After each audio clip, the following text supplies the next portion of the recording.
Students, आज का हमारा टॉपिक है फंगाई। सबसे पहले हम आउटलाइन डिस्कस करते हैं कि हमें इस टॉपिक में कौन कौन से उसके सब टॉपिक्स डिस्कस करने हैं।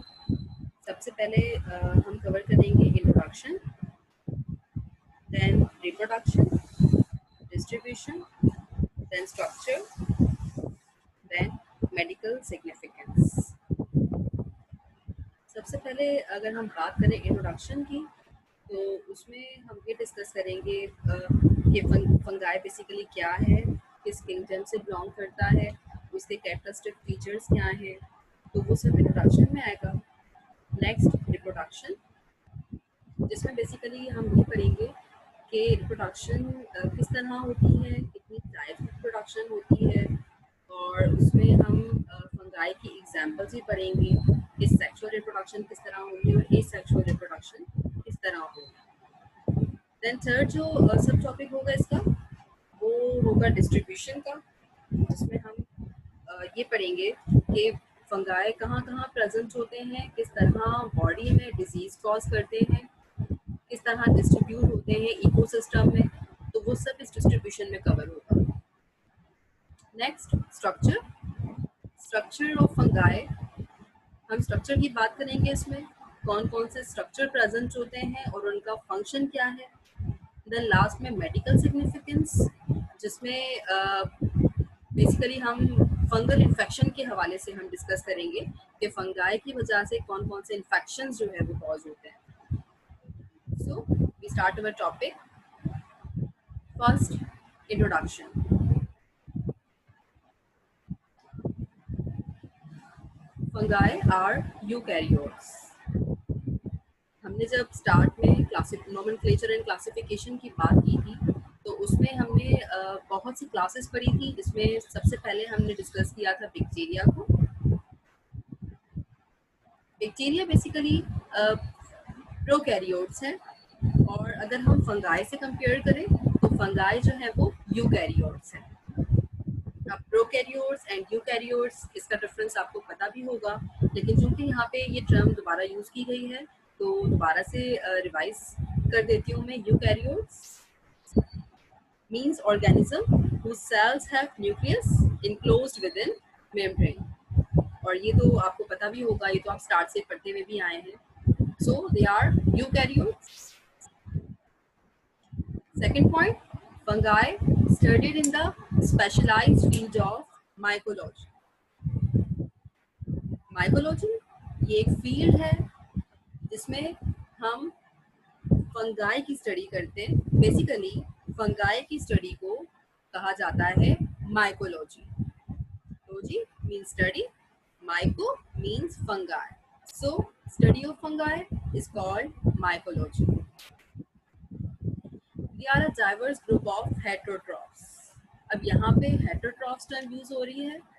Heterotrophs means कि ये ऑर्गेनिज्म जो है वो अपना फूड खुद प्रिपेयर नहीं कर सकते,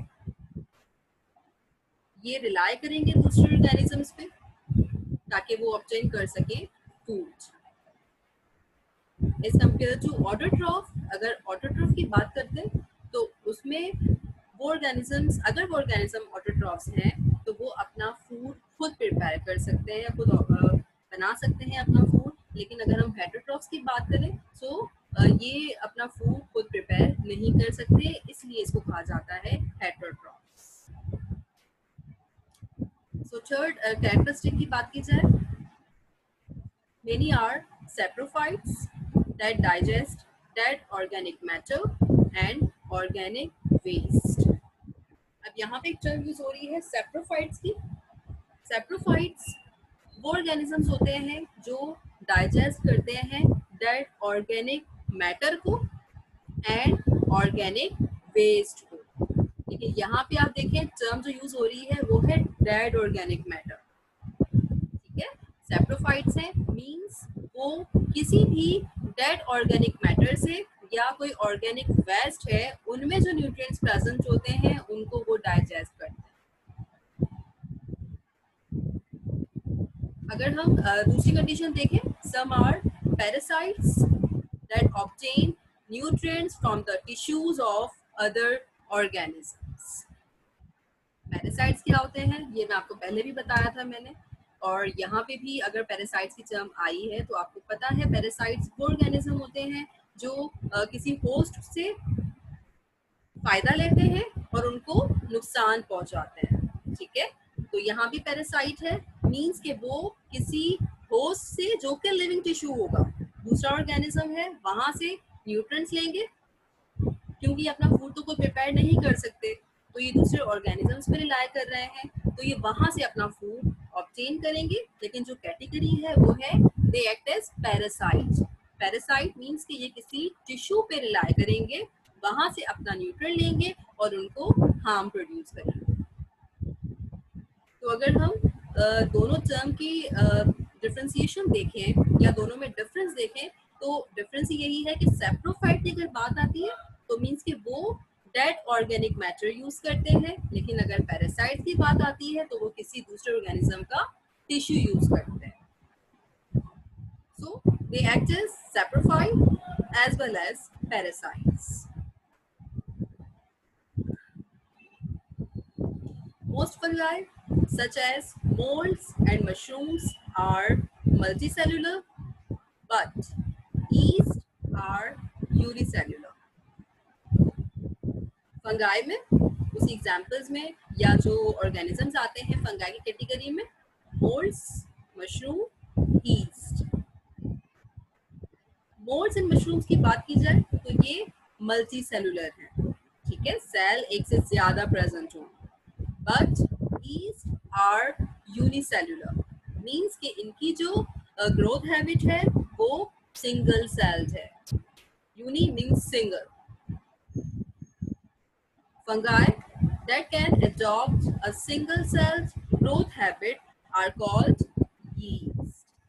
जब यहाँ पे यूनिसेल्युलर और मल्टीसेल्युलर कहा गया है, यूनिसेल्युलर अगर टर्म यूज हो रही है वो यीस्ट होते हैं और उनकी जो ग्रोथ हैबिट होगी वो सिंगल सेल्स होगी, एज कम्पेयर टू अदर्स जैसे मोल्ड्स हैं एंड मशरूम्स हैं, they are multi cellular. Fungi are important decomposers. Decomposers क्या होते हैं? जो डिकम्पोज करते हैं किसी ऑर्गेनिक मटेरियल को। डिकम्पोज मीन्स ब्रेक डाउन, किसी भी ऑर्गेनिक मैटर को वो ब्रेक करेंगे, break down into its simpler components. जो भी ऑर्गेनिक मैटर होगा उसको ब्रेक करके उसको सिंपलर कंपोनेंट्स में जो डिवाइड करेंगे, so they are decomposers। जितने भी उसके अंदर न्यूट्रिएंट्स प्रेजेंट होंगे ऑर्गेनिक मैटर में, फॉर एग्जांपल कार्बन है, नाइट्रोजन है, तो वो डिकम्पोज करेगा और डिकम्पोज करेगा तो वो फिर रिसाइकल हो सकता है आपके इकोसिस्टम में, और इसी तरह वो न्यूट्रिएंट्स भी ऑब्टेन करेगा।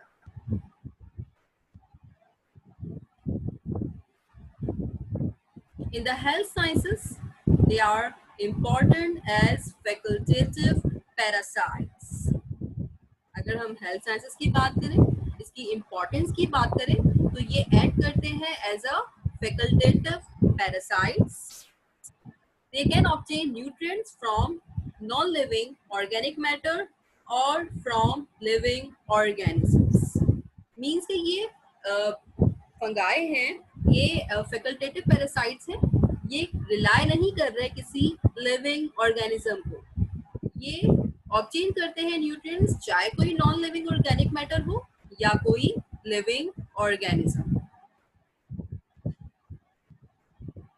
दूसरी तरफ अगर हम देखें ऑब्लिगेट पैरासाइट्स की, fungi are never obligate parasites because all fungi can obtain nutrients from dead organisms.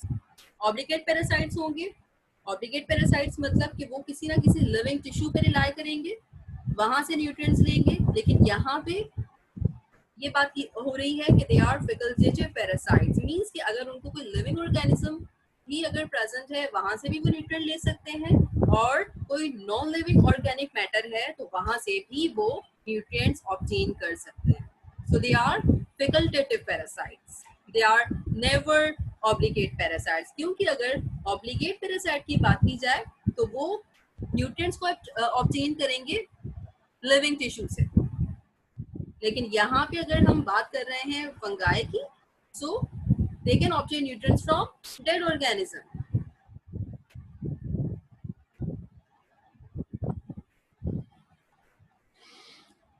Nearly every form of life is parasitized by some type of fungus. अगर हम एक हैबिटेट की बात करें या हमें ये पता करना हो कि फंगाई बेसिकली कहाँ प्रेजेंट होते हैं या कहाँ किस तरह वो एज अ पैरासाइट एक्ट करते हैं. एवरी फॉर्म ऑफ लाइफ, चाहे हम प्लांट्स की बात करें, चाहे हम एनिमल्स की बात करें, ह्यूमंस की बात करें, तो हर फॉर्म ऑफ लाइफ जो है वो फंगस से ज़रूर इफेक्टेड होती है. Some fungi produce antibiotics that inhibit the growth or kill bacteria. जब हमने इंट्रोडक्शन पढ़ा था तो उसमें हमने ये भी डिस्कस किया था कि एक ऑर्गेनिज्म जो है किसी दूसरे ऑर्गेनिज्म को इनहिबिट करने के लिए भी यूज किया जाता है. जैसे यहाँ बात हो रही है बैक्टीरिया की, अब फंगाई है. फंगाई में अगर हम बात करें पेनिसिलियम न्यूटेटम, ये फंगस है पेनिसिलियम न्यूटेटम, और ये यूज होता है किसी भी बैक्टीरिया, अगर जो उसके अगेंस्ट जो बैक्टीरिया यूज होता है तो या तो वो उसको बिल्कुल ही किल कर देगा या उसकी ग्रोथ को इनहिबिट करेगा. इसकी एग्जांपल हमने पढ़ी थी पेनिसिलिन एंटीबायोटिक. तो बेसिकली जो पेनिसिलिन एंटीबायोटिक है वो प्रिपेयर ही होती है फंगस से, और उस फंगस का नाम क्या था? पेनिसिलियम न्यूटेटा. तो यहाँ भी वही पॉइंट डिस्कस हुआ है कि एक ऑर्गेनिज्म दूसरे ऑर्गेनिज्म को इनहिबिट करने के लिए यूज किया जाता है. और अगर हम बात करें फंगाई की, तो फंगाई में पेनिसिलियम न्यूटेटम इसकी एग्जांपल है, जो यूज किया जाता है एंटीबायोटिक बनाने के लिए. और एंटीबायोटिक मैंने आपको पहले ही बताया था penicillin. So penicillin is used to inhibit the growth or kill bacteria. और पेनिसिलिन में जो है माइक्रो ऑर्गेनिज्म ही प्रेजेंट है, और वो माइक्रो ऑर्गेनिज्म फंगाई है. Now next point, the carbon and nitrogen compounds they release from dead organism contribute significantly to the recycling of substances in ecosystem. वही बात हो रही है यहाँ पे भी, डिकम्पोजर्स के हवाले से बात हो रही है कि फंगाई जो है वो डिकम्पोजर्स है, वो डिकम्पोज करते हैं, ब्रेक करते हैं ऑर्गेनिक मटेरियल को, उसमें से जो है वो न्यूट्रिएंट्स को ऑब्टेन करते हैं. सो जो न्यूट्रिएंट्स हैं या कोई ऑर्गेनिक मैटर है, अगर वो ब्रेक हो रहा है तो उसमें से जाहिर सी बात है कार्बन है, नाइट्रोजन है, वो ऑब्टेन किया जाएगा और वो रिसाइकलिंग में यूज होगा, रिसाइकलिंग ऑफ सब्सटेंस के लिए इन इकोसिस्टम. ठीक है, तो ये इंट्रोडक्शन कवर हुआ. उसके बाद हम नेक्स्ट सब टॉपिक जो है वो डिस्कस करते हैं, और वो है रिप्रोडक्शन. रिप्रोडक्शन फंगाई में किस तरह होती है, मैंने यहाँ पे डायग्राम भी शो की है. जो भी टर्म्स यहाँ यूज होंगी वो आप डायग्राम में भी देख सकते हैं कि वही किस तरह प्रोसेस जो है वो रिप्रोडक्शन का हो रहा है. Many fungi reproduce both sexually and asexually, but a few have only asexual reproduction. Fungi में जो रिप्रोडक्शन है वो दोनों तरीके से हो सकती है, सेक्सुअली भी, एसेक्सुअली भी. कुछ फंगाई ऐसे होते हैं जिसमें सिर्फ और सिर्फ एसेक्सुअल रिप्रोडक्शन ही होती है. अब एसेक्सुअल रिप्रोडक्शन क्या है? Asexual reproduction always involves mitotic cell division, which in yeast occur by budding. वैसे तो सेक्सुअल और एसेक्सुअल दोनों ही रिप्रोडक्शन होती है, लेकिन अगर हम एसेक्सुअल रिप्रोडक्शन के हवाले से बात करें तो उसमें अगर हम ईस्ट की एग्जांपल लें तो ईस्ट में जो एसेक्सुअल रिप्रोडक्शन होगी वो थ्रू बर्डिंग होगी. इसके जो फेनोमेना है या जो प्रोसेस है वो बर्डिंग के थ्रू होगा, ना ही सिर्फ बर्डिंग, कुछ स्पीशीज में फिजन भी होगा जो हम बाद में डिस्कस करेंगे.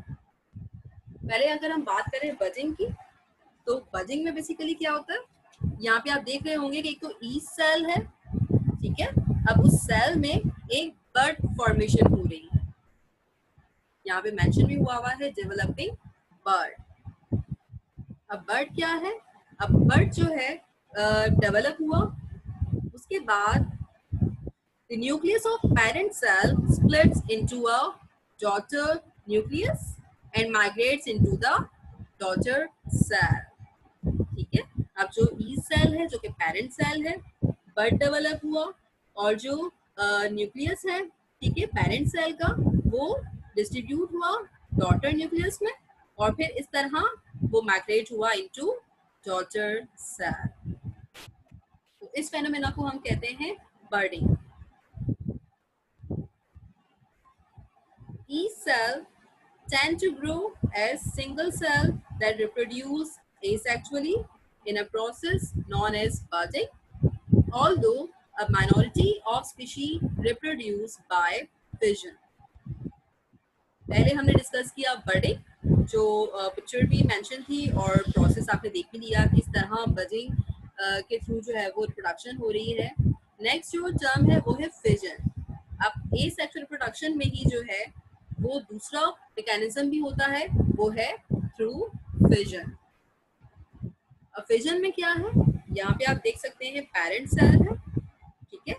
Now in fission process one cell undergo nuclear division and splits into two daughter cells. यहाँ पे आप देख रहे हैं एक पेरेंट सेल है, ठीक है, और वो जो सेल है उसमें न्यूक्लियर जो है, न्यूक्लियर डिवीजन हो रही है, न्यूक्लियस डिवाइड हो रहा है और वो डिस्ट्रीब्यूट हो रहा है इनटू टू डॉटर सेल्स। सो ये कहलाता है फिजन प्रोसेस, अगर बात की जाए asexual reproduction, where one cell undergoes nuclear division and splits into two daughter cells। और यहाँ पिक्चर भी जो है वो मेंशन है, आप अगर पिक्चर को भी देखेंगे तो उसमें भी यही चीज हो रही होगी जो यहाँ पे मैं आपको समझाना चाहती हूँ। Many yeast species are capable of sexual reproduction and the formation of spores। अगर सेक्सुअल रिप्रोडक्शन हो रही है, ठीक है, तो फॉर्मेशन ऑफ स्पोर्स भी होते हैं। ना ही सिर्फ ए सेक्सुअल रिप्रोडक्शन, ईस्ट में सेक्सुअल रिप्रोडक्शन भी होती है और स्पोर्स भी बनते हैं। In contrast moulds reproduce by producing masses of spores in a variety of structure। क्योंकि मोल्ड्स मल्टी सेलुलर है, वहां भी रिप्रोडक्शन होती है और वहां पे masses of spores बनते हैं, मींस कि जो स्पोर्स फॉर्म हो रहे हैं वो लार्जर नंबर में होंगे। Moulds reproduce by producing masses of spores in a variety of structures। तो इस तरह यहाँ बात हुई रिप्रोडक्शन की। पहले जो मेन पॉइंट यही था कि फंगाई में रिप्रोडक्शन जो होगी वो सेक्सुअल रिप्रोडक्शन भी होती है और एसेक्सुअल रिप्रोडक्शन भी होती है। फिर हमने बात की अगर एसेक्सुअल रिप्रोडक्शन हो रही है तो उसमें कौन कौन से प्रोसेस होंगे, उसमें हमने डिस्कस किया through budding and through fission.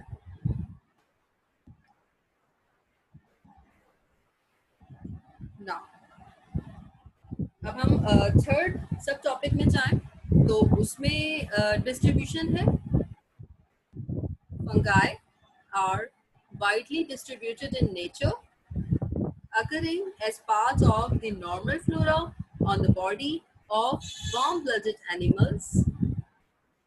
Distribution की बात हो रही है, नेचर के हवाले से बात हो रही है कि फंगाई जो है वो वार्म ब्लडेड एनिमल्स के नॉर्मल फ्लोरा में प्रेजेंट होते हैं, ठीक है। नॉर्मल फ्लोरा ये हम टॉपिक हमने क्लास में पढ़ा है, मैं पूरा आपको पढ़ा चुकी हूँ। इसमें हमने ये पढ़ा था कि नॉर्मल फ्लोरा में जो ऑर्गेनिजम्स आते हैं अगर वो आपको नुकसान नहीं पहुंचाते, वो तब नुकसान पहुंचाते हैं जब आपकी बॉडी में कोई इस तरह की एबनॉर्मलिटी हो जाए और एबनॉर्मलिटी की वजह से वो उस ऑर्गेनिज्म के लिए फेवरेबल कंडीशन प्रोवाइड करे।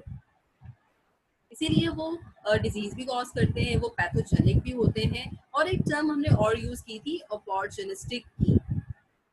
अपॉर्चुनिस्टिक मींस आपके नॉर्मल फ्लोरा में अगर कोई ऑर्गेनिज्म ऐसा प्रेजेंट है जिसको अपॉर्चुनिटी मिली तो उसने डिजीज कॉज करना स्टार्ट किया। लेकिन अगर उसको अपॉर्चुनिटी नहीं मिल रही, आपकी बॉडी में बिल्कुल नॉर्मल फंक्शन हो रहे हैं, मीन्स कि वो आपकी बॉडी के जो नॉर्मल फंक्शन हो रहे हैं तो वो उनके लिए फेवरेबल कंडीशन प्रोवाइड नहीं कर रही, तो वो आपका कुछ नहीं बिगाड़ सकते। लेकिन जैसे ही कोई नॉर्मलिटी आई या आपकी इम्यूनिटी वीक हुई तो फिर जो है ऑर्गेनिजम्स को अपॉर्चुनिटी मिलती है कि वो आपकी बॉडी को हार्म प्रोड्यूस करे। तो यहाँ पे भी वही बात हो रही है कि ये नॉर्मल फ्लोरा में प्रेजेंट जो normal flora as a normal flora में ये प्रेजेंट होते हैं बॉडी में वार्म ब्लडेड एनिमल्स की, और they also act as decomposers of organic matter and as animal and plant pathogens। ठीक है, तीन टर्म्स है बेसिकली यहाँ पे। एक तो नॉर्मल फ्लोरा की बात हुई कि आपकी जो वार्म ब्लडेड एनिमल्स होते हैं बॉडी में, जो आपका नॉर्मल फ्लोरा है उसमें प्रेजेंट होते हैं एज अ डिकम्पोजर्स के तौर पे भी ये एक्ट कर रहे होते हैं, जो हम पहले डिस्कस कर चुके कि डिकम्पोजर्स क्या होते हैं, and as animal and plant pathogens. ठीक है, अब पैथोजेंस की बात आ रही है। Pathogens means disease causing organisms, तो वो एनिमल या प्लांट दोनों को ही वो डिजीज कॉज कर सकते हैं, जब हम यहाँ पे कह रहे हैं animal and plant pathogens. Magically, fungi are an extremely important group of microbes, being responsible for a number of potentially fatal diseases in humans. But a significant number of fungi are of great benefit to humanity in terms of the production of alcoholic beverages, bread, and antibiotic। ये point पहले भी मैंने discuss किया था। Importance की जब बात आई थी कि फंगाई सिर्फ नुकसान ही नहीं पहुंचाते, फायदा भी पहुंचाते हैं, जिसमें एंटीबायोटिक्स की मैंने बात की थी, पेनिसिलिन की बात की थी। उसके अलावा अल्कोहलिक बेवरेजेस हैं, उनकी प्रोडक्शन के लिए भी ये फंगाई यूज हो रहे होते हैं, और ब्रेड की प्रोडक्शन के लिए। उसके अलावा ये डिजीज कॉज करने के लिए भी रिस्पॉन्सिबल होते हैं ह्यूमंस में, मीन्स कि ये डिजीज कॉज करते हैं ह्यूमंस में। पहले प्लांट और एनिमल की बात की थी, अगर हम ह्यूमंस की बात करें तो उसमें भी फेटल डिजीजेस मीन्स कि सीवियरिटी की तरफ भी डिजीज जो है वो जा सकता है, अगर वो डिजीज या कोई इन्फेक्शन फंगाई की वजह से। तो कहीं नुकसानात भी हैं और कहीं फायदे भी हैं fungi.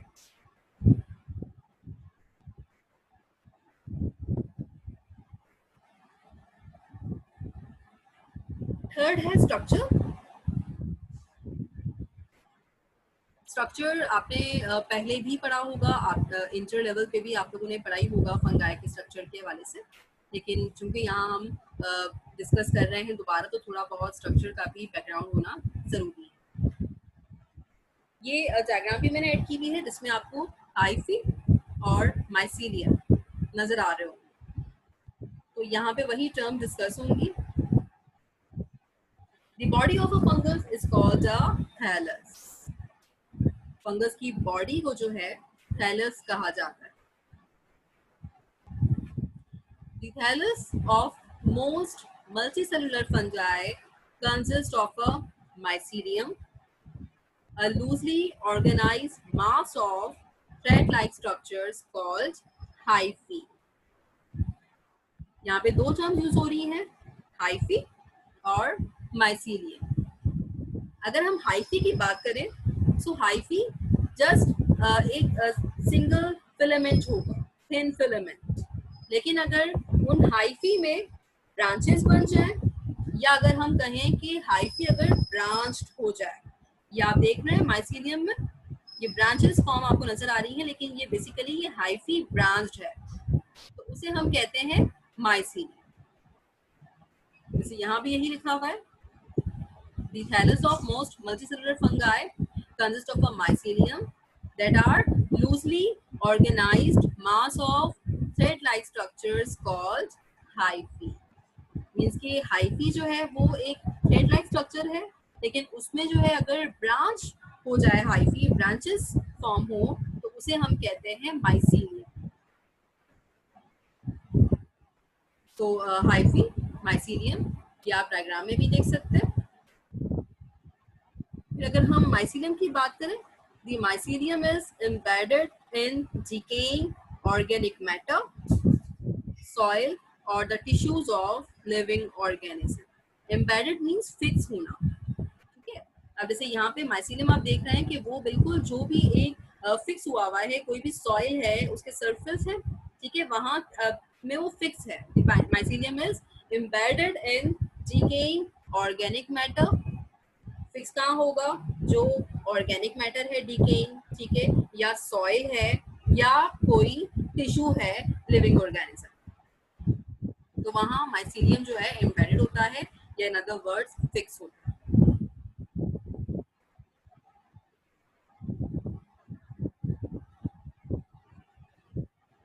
Mycelial cells release enzyme that digest the substratum, the surface on which the fungus grow, and absorb small nutrient molecules. पहले भी ये पॉइंट आया था जिसमें किसी एंजाइम के हवाले से ही बात हो रही थी कि माइसीलियल सेल्स जो होते हैं वो एंजाइम रिलीज करते हैं, मींस कि उसमें एंजाइम प्रेजेंट होता है। माइसीलियम से ही जो है ये हम आगे कंटिन्यू कर रहे हैं। तो माइसीलियल सेल्स की जो हम बात कर रहे हैं उसमें एंजाइम रिलीज होता है। अब होता ये है कि जाहिर है वो एम्बेडेड है, ठीक है, तो वो डाइजेस्ट करते हैं सबस्ट्रेटम को, और सबस्ट्रेटम क्या है?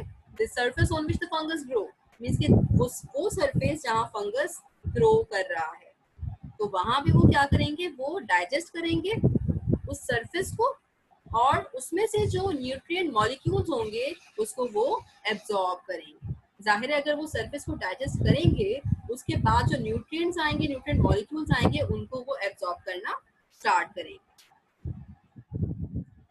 Next point, the cell walls of a few fungi contains cellulose, but those of most fungi contain chitin, that is a polysaccharide. Cell wall की बात हो रही है यहाँ पे।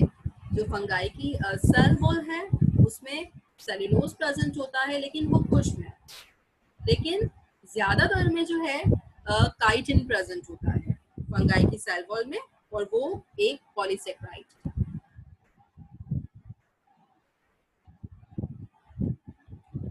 All fungi have lysosomal enzymes that digest damaged cells and help parasitic fungi to invade host. Lysosomal enzymes present होते हैं fungi में, जो किसी भी डैमेज सेल को डाइजेस्ट करेंगे, और अगर वो पैरासाइटिक फंगाई है, ठीक है, तो वो इन्वेट करेगा होस्ट को।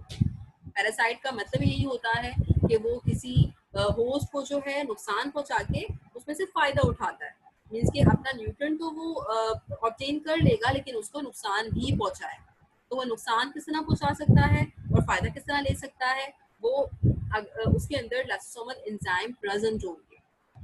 अब जब भी तो वो डाइजेस्ट कर रहे हैं डैमेज सेल को, उसको नुकसान पहुंचा रहे हैं, और उसमें से जो है वो न्यूट्रिएंट्स को ऑब्टेन कर रहे हैं। तो आज जो है बेसिकली हमने मेजर 3 टॉपिक्स कवर किए, जिसमें हमने सबसे पहले इंट्रोडक्शन की बात की, फिर रिप्रोडक्शन की बात की, और फिर डिस्ट्रीब्यूशन की बात। उसके अलावा स्ट्रक्चर भी हमने देखा। इंशाल्लाह नेक्स्ट क्लास में जो है वो उसकी मेडिकल सिग्निफिकेंस पढ़ेंगे, क्योंकि ये अलग ही एक टॉपिक है जिसमें फंगल इन्फेक्शन को हमें कवर करना है। तो वो फंगल इन्फेक्शन किस तरह हो रहा है, कौन से ऑर्गेनिज्म रिस्पॉन्सिबल हैं, और किस तरह डिजीज कॉज हो रहा है, वो सब हम उसकी मेडिकल सिग्निफिकेंस में पढ़ेंगे। तो इंशाल्लाह आज के लिए जो है वो इतना ही है। अपना ख्याल रखिएगा। अल्लाह।